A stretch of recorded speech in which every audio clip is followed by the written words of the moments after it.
Sa mga idol, videos for today, papakilala lang natin yung mga pangunahing gawa ng mga kapatid nating katutubong Aita, mga idol.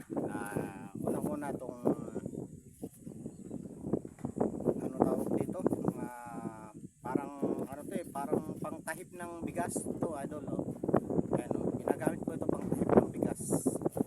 Ayan, bilao, yun. Yan, ewan ko lang sa inyo, idol, kung anong tawag sa inyo nito. Ito po. Yan, ito po yung gawa sa buo ng panito. Ito po yung mga project nila at ginagawa nila, mga idol. Ayan, tapos meron pa pong ganito, basket. Ayan, ayan, mga idol.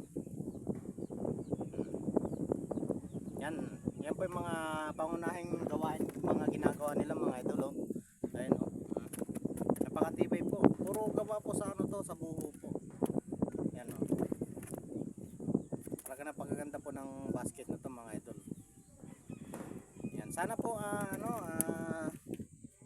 suportahan po natin mga ganitong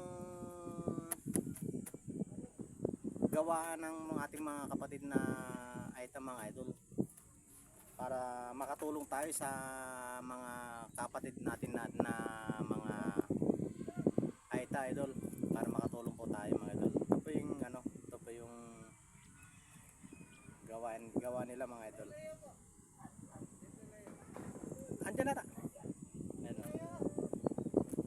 Ito, mga idol, Ayan, mga idol. Sana suportahan po natin yung mga gawa nila, idol, at sana makita nyo at para matangkilik po natin yung mga gawa nilang ganito. Kasi sayang naman yung mga talent nila na kung di natin may labas sa market, mga idol. Ayun, sayang naman kung di natin mapakita sa madlang people kung ililihim lang natin o itatago natin, mga idol. Ayun, para ito mga matitibay po yung mga idol. Yan, sana masuportahan po natin sila, mga idol. Para sa kanila at para sa family rin nila, para makatulong tayo sa kanila, mga idol.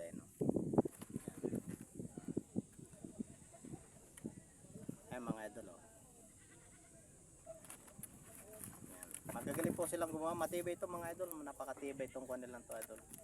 Ayan po. Ayan.